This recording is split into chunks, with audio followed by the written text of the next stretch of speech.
Hello, Dr. K here for video number 6. Today we're going to look at annuities, an ordinary annuity, and a sinking fund. And they're just mirror images of each other. Much in the same way that when we did compound interest, we could solve for the future value or for the present value. Very similar here.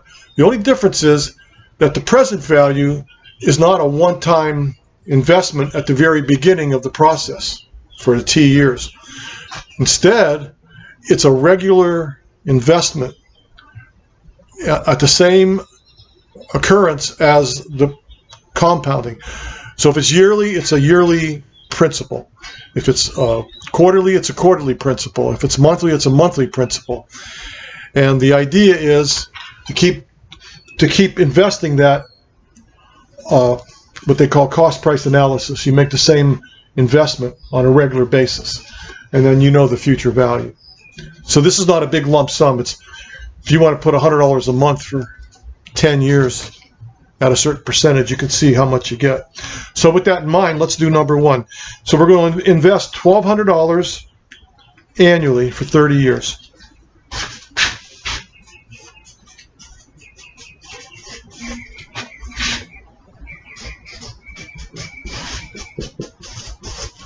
So N is still the number of compoundings per year. So if we're going to do an annual compounding, N is equal to 1.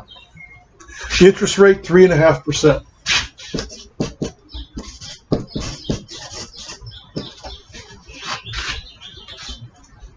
So how much money will we have? So what we're doing is every year we're putting in $1,200. We want to see how much we have at the end of 30 years. That's like $100 a month, but you only get compounded annually. Okay? So if you wanted to do the other way, you could figure that out too, but this problem is slightly different. So I'm going to use our ordinary annuity formula. So A will be 1,200, 1 plus 0.035 divided by 1. And then this is essentially 30 times 1 minus 1 divided by R times N. So R times N is 0.035 times 1. So we're just dividing by 0.035. Now I know I got a lot of extra parentheses, but it works. If you put this in your calculator, making sure you get all the parentheses correct, you get $61,947 to 1.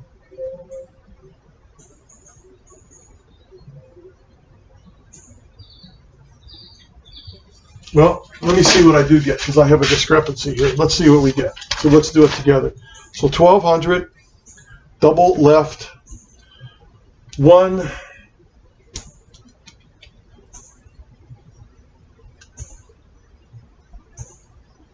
caret 30 minus 1 divided by 0.035. 21273. So $61,947.21. So how much did we invest? Well, if we did it 30 years at $1,200 a year, then I'll call it P star. That's our total principal. Would be 1,200 times 30, or 36,000.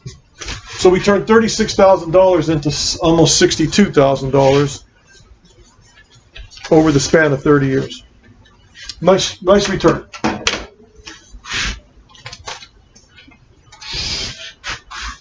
Okay, let's do the second one. This is number 1. The second one is a principal of $400 invested quarterly.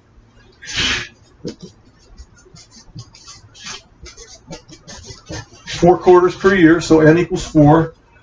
35 years and 8%. Woo, 8%. That's whopping. That's big. 8%. So let's see how much we can improve our amount. Let's do this first. Let's do P star. P star will be 400 times 4 times 35. There's 4 times 35. There's 140 quarters. If you work that out, you get 56,000. So over the course of 35 years, we will have invested $56,000. Let's see how much we end up with. So the future value will be 400, double parentheses, 1 plus 0.035 divided by 4, caret, NT, we said it was 140, right? N times T, minus 1 slash 0.035 divided by 4. And if you work this out on your calculator, making sure you get all the parentheses right. I don't need these parentheses because I actually multiplied n times t. I multiplied these two together to get 140. At any rate, if you work this out, you get $299,929, 3196, which turns into 32 cents. So we more than quadrupled our money, right? Almost, yeah, five times? Almost 6 times, 5.5 times. If you divide this by 56,000, well over 500%. That's the power of the compounding, plus the continued principal being added. Now you'll get more if you would have started with 56,000 at the very beginning. However, who has 56,000 to invest? If you got 56,000, you're going to be spending it, obviously. But if you can put aside $400 every 3 months from whatever your income is, and you're able to get this kind of a percentage, that's a great thing to have going for you. Let's say you start at age 20. By the time you're 55, you've taken that investment and you have a nice retirement. Okay, so now we're going to look at the opposite.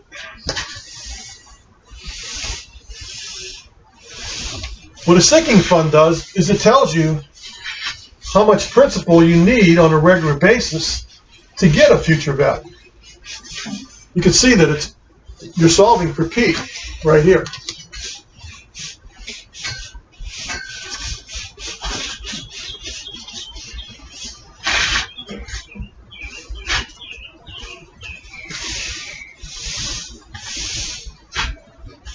So we're going to use that formula now. So here's the question. Semi-annual payments with a 4.5% interest rate compounded every 6 months for 15 years to accumulate $20,000. So we want A, so we're using that formula. So we want A to be $20,000. And we know that we can get 4.5% interest. And it's compounded every 6 months, so we're going to be putting in money every 6 months, twice a year, for 15 years. So we want to know, how much do we have to put in? What's our P, our semi-annual investment, to reach the $20,000 goal? So for that formula, P is equal to 20,000 times R divided by N divided by 1 plus R divided by N to the NT. NT is 30, so let's just go ahead and write 30. We don't need the parentheses. Minus 1. So we can save ourselves a couple parentheses there. So with this formula, I can figure out what it is I need to invest every 6 months at this interest rate for 15 years, and it turns out, if you work it out, you get $473.99.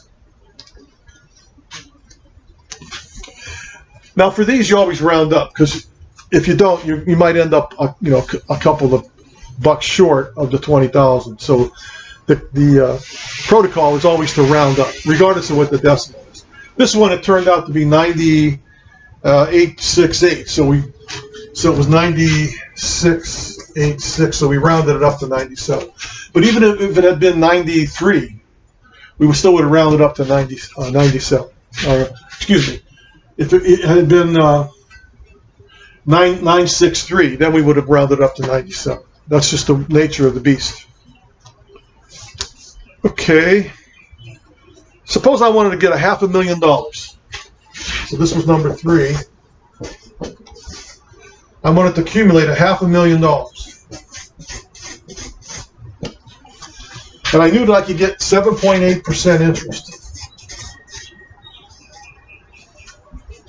I wanted to do it within 25 years. And we're going to do it weekly. So every week I'm going to put a little bit of money aside, but my goal after 25 years is to reach $500,000. Once again, I have a nice percentage. For some reason, I was able to secure a 7.8% note. So, once again, just solve for P. So P equals 500,000 times the rate, 0.078, divided by 52, divided by 1 plus 0.078, divided by 52, caret. Now, NT is 25 times 52. If you work it out, that's 1,300. Minus 1. Right, NT. 52 quarters is $13, so 1,300. And when you work this out, you find out that the weekly amount is 124,617,3025. So this one rounds up automatically to 2. Once again, regardless of what this decimal is, we round it to a 2. Otherwise, we'd end up like with a buck and a half short of the $500,000, and somebody might complain, well, you didn't quite make the grade. So we avoid the confusion, just always round up. Okay, let's try a couple more. So we got one of each.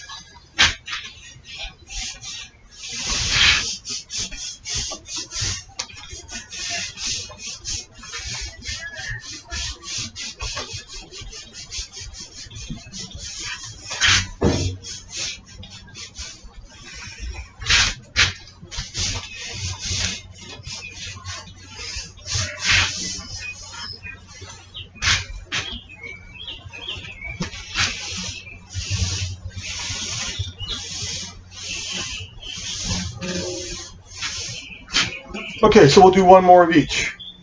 To save for graduate school, Dolores invests $2,000 every 6 months.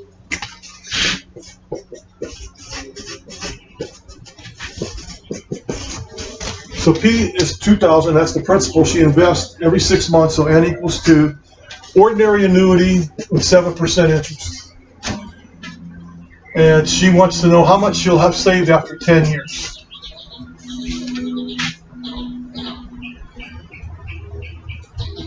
Well, that's $4,000 a year for 10 years, so her total investment would be $40,000. Right? 10 years, twice a year, $2,000, so that's $4,000 a year times 10 years. She's going to invest $40,000. How much will she end up with? Let's see. So the future value will be 2,000, 1 plus R, divided by N, caret NT. NT is 20 minus 1 divided by R divided by N. Don't forget to use parentheses around the whole denominator. Otherwise, your order of operations, once again, will be all screwed up. So when I do this, I get 56,559.36 cents.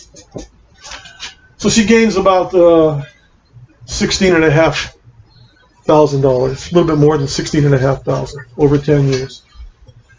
Not bad.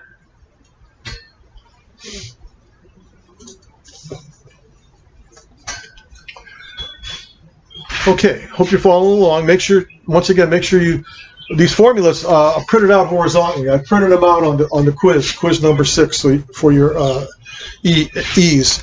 On the formula sheet, they're vertical, and so they're a little bit more difficult to understand. But horizontally, as long as you use the right number of parentheses, everything swims upstream. All right, Becky would like to be a millionaire in 20 years.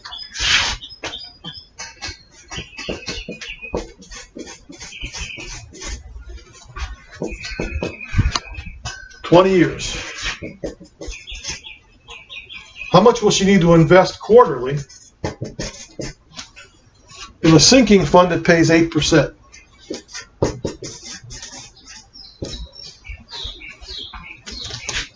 So, you can see that if you just divided 20 into this, you would have 50,000. 50,000 divided by 4 is 12,500. So that's 12,500 to actually, if there was no interest involved. So I always like to try to figure that out. But this way, we want to know the quarterly principal, because it's quarters. So this will be 1 million using that formula times R divided by N divided by 1 plus R divided by N. NT.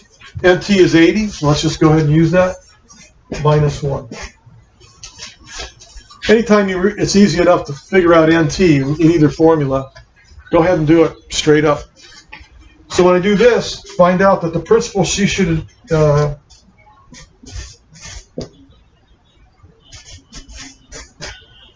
once again, this is a natural roundup to 71 cents. But I would round it up no matter what. So it's $5,160.71. So what would be her total outlay to get the mill? Well, that would be how many payments?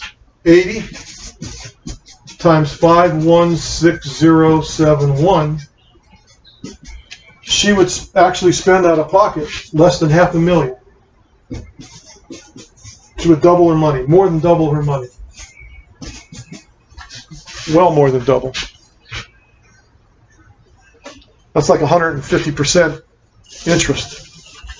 Because double that's 8, half of that's another 200, so close to 200. So that's almost 150%. That's pretty good. Of course, you have to be able to have $5,000 every 3 months. That depends what kind of job you have. If you're an executive, I suppose you could swing that. Or if your wife were an executive or husband, you could swing it if you have more than one income. Anyway, let's go ahead and break here. We'll come back. We'll do a couple more problems. We have a couple more of these, and then we have an investment comparison for two gals who went 2 different routes. One had 2 different schemes for how to save for retirement. We'll see who did better. And so I will see you on video 6B. Dr. K out.